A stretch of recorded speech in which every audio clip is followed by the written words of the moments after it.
Okay guys, 1 week na ako rito. Wala pagdating ko Monday, Tuesday, nagbubungkal-bungkal na ako.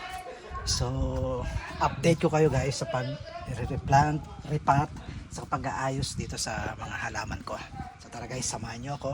At bago lahat, please, pa-subscribe po sa mga hindi pa nakapag-subscribe. So, simulan natin dito sa likod ko guys. Let's go! So ayan yung mga plants na tinanggal ko, binunot ko. For the meantime, dyan muna sila. Mga bromeliads, Dieffenbachia, tea plants, saka ano yan, devil backbones. So eto, binunot yung mga mga damo-damo dyan. So dito ko nilagay yung aking bougainvillea na eto yung may ano ba tawag nila dun? Citra. Ito yung citra. White, saka nagpa-purple. Tapos meron akong pinutol. Ayan, buhay na siya. So, ito, tinanim ko din to. Ayan, ito mga una. Ipapakita ko lang sa inyo yung mga nilagay natin dito. Ayan, bago yan nilagay natin dito. Nilagay natin dyan. Ayan, ayan. So, permanent na yan guys, dyan. Mga yan. Tapos dito, tinamnan ko ng mga Calathea. Calathea yan. Calathea. Ito, hindi ko alam kung anong klaseng Calathea to. Ito yung white stripe. White star. Ano ba yan? Ayan, Calathea. Ayan guys. Tapos hindi ko na tinanggal ito para may something na kulay dyan. Pag nagdilaw-dilaw yan. Ito yung Doña Aurora ko. Doña Carmen pala yan. Doña Carmen. So, may ko. Ito yung orange na bougainvillea ko. So, ganyan na yan siguro. So next dito. Ito guys, Andrews tea plant. Ayan. Tapos ito yung desert rose. Ito may baby ako ng rito. Rapis variegated and yan, golden. So ito. May snake plants, crotons. So ito yung golden alocasia ko guys. Hanggang ngayon ganyan pa rin siya. Hopefully mabubuhay siya dyan. Ayan, bago din to. Crotons. Walang tigil na pamumulaklak. Desert rose. Crotons pa rin yan. Ayan, desert rose o adenium. So, ito yung Cryptanthus. Yung whale fin ko. Ayan. Copperton, di ba? Nice snake plant. So, ayan yung golden flame. Tapos, eto guys, ang liit. Hanggang ngayon maliit pa rin. Next, eto. Meron akong tarapal dito guys. Dati may mga halaman ako dito, yung mga pillows. Kasi nagbakasyon ako that time, December. So, malamig guys, nilagay namin dito. Pero nung nag-summer, ayan, kailangan na daw to kasi yung araw galing doon. Kita nyo naman yung araw guys. Oh. Sunog. Marami akong plants na sunog. So, yung mga plants dito, nandun sa kapatid ko. At ililipat natin dito. Yun ang tinrabaho ko guys. So eto, kita nyo naman. Dito tayo. So eto, desert rose pa rin. Tapos marami akong dito guys. Tinanim dito na caladium. So eto yung Lendenii ko guys. Ang laki niyan. Dati ang laki. Tapos nasunog. Akala ko nasunog. Yung pala, nagdo-dormant din pala yun. So ayan na siya guys. Oh. Ayan, Lendenii yan, ang laki. Binili ko yan, 650 kasi ang laki niyan guys. Tapos eto, sabi nang binilang ko ng mga tea plant, daw to, mga rare collection daw yan. So eto yung lipstick ko. So eto, kita nyo naman to guys, crotons. Dinagdagan ko ng yung mahaba na curly na crotons. So eto, Thai beauty to, di ba, na caladium. Eto pa oh. Eto parang iba yung kulay. Eto naman parang iba. Ayan oh. So ayan, may crotons dyan. Ito yung stick lips. Toothpick daw na toothpick na crotons sabi nila. So ayan, ito yung Song of India. Papalaki natin dyan. Ito, meron pa rito pala. So ito yung albo ko guys. Albo alocasia. Golden alocasia. Marami akong alocasia na in order. So pag lumaki yan dyan, lumaki din yun. So partner na sila. So ayan mga crotons guys.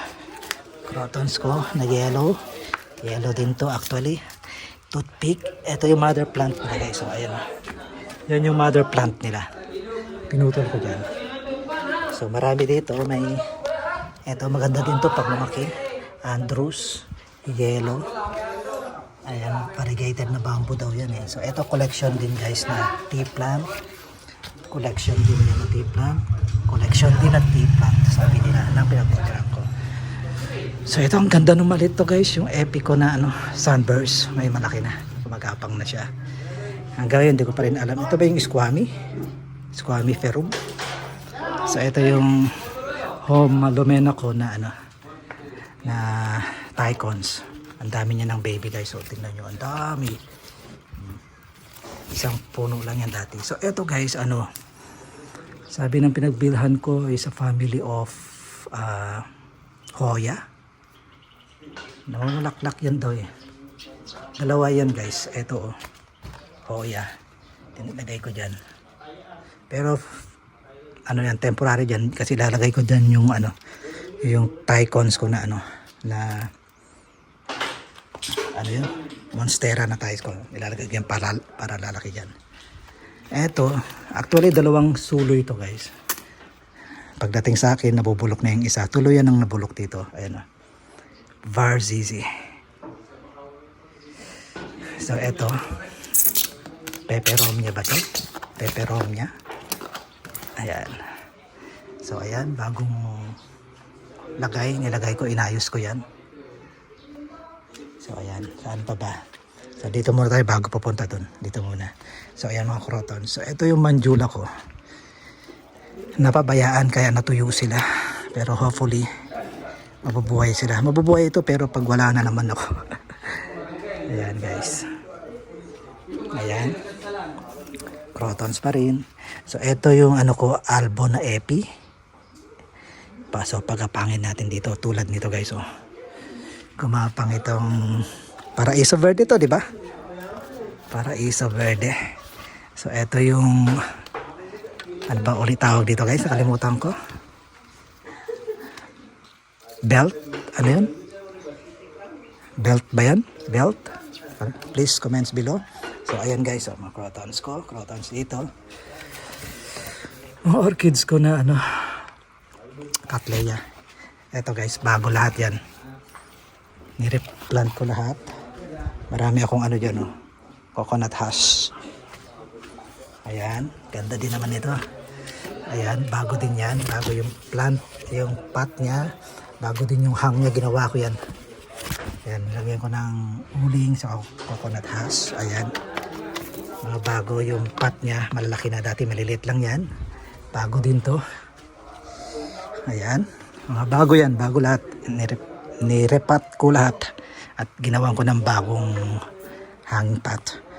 So, ito yung rapis ko, golden rapis. Nasusunog talaga siya. Nung pagdating dito nasusunog siya. So nilipat ko rito kasi merong double shade. Double na yan. Yung isa lang. Kasi kailangan din naman nila ng sinag ng araw. So variegated na arrowroot. Ayan.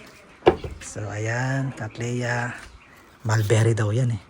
So eto guys yung ginawa ko. Ayan. Pagpapatungan natin ng halaman. So tapos na. Next day guys, lilipat ko rin yung mga plants ko rito. Yung na kay ate. So eto, selum. Ngayon lang ako nagkaroon ng selum. Meron akong binili nun. Dati mahal pa. 250, napakaliit. Pero hindi siya nag-survive. Eto, binili ko. Ganito nakalaki. Parang 150 lang ata ang isa. 150 yung isang pot. Tapos 170 yung medyo malaki. So meron akong tinanim dito na Eto Hindi ko alam kung ano yan eh. Palm tree ba ata yan?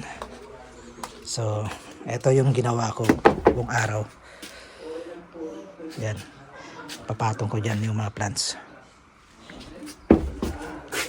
So, ayan. Okay na yung Cattleya ko. For the meantime, dyan ko muna isasabit. Ang ganda nito. Diba? Ang ganda. So, ayan.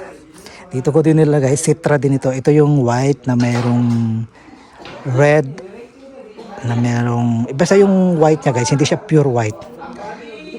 White, red na nagpa-purple din yung yung bulaklak niya. Parang hindi naman tatlo yun, hindi tatlo yung bulaklak. Hindi. Yung kulay ng bulaklak, iba yung bracts niya. So ayan, collection din ito guys na tea plant eh.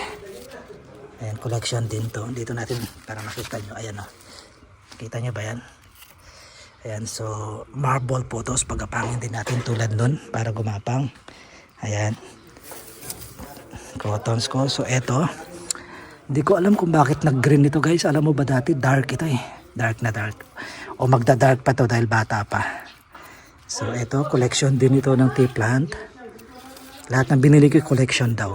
Ayan. So eto yung ano guys, nagpipink din yan. Hindi ko alam kung bakit nagganyan na sila. So ayan, mga una kong ano, halaman. So melendres. So ayan, nilagay ko na lahat yan. Dati yan, nandito lang guys. Dati mga yan. Ayan, so ito yung Santos Timon. Malaking puno ito. Actually, hindi galong kalaki pero namumulaklak yan. Magiging lilim tulad ng mangga na yan. Mga ganyan sila kalalaki. So ito, ano, namumulaklak na may bunga na mga ano ko. Rambutan. Dalawang puno itong Santos Timon na yan. Red and orange. Ayan. Nilagay ko na dyan para maarawan sila, masanay sila. Ito guys, ang ganda. So, purple na melendres. Tatlo yung ganito ko. Dalawang white pala. Akala ko red yung nandun. White pala. So ito, nilagay ko rin dito. Tinanggal ko sa ano, paso. Para ilagay ko rito para sumabit na lang siya. Ayan. So may mga plants din ako dyan sa labas.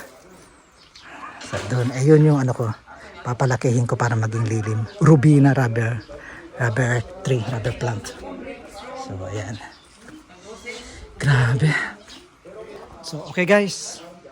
Thanks for watching. Sa mga hindi pa nakapag-subscribe, please subscribe na po kayo para lagi tayong magkasama. Don't forget to click the notification bell dyan sa baba para lagi din kayong updated sa mga upcoming videos natin.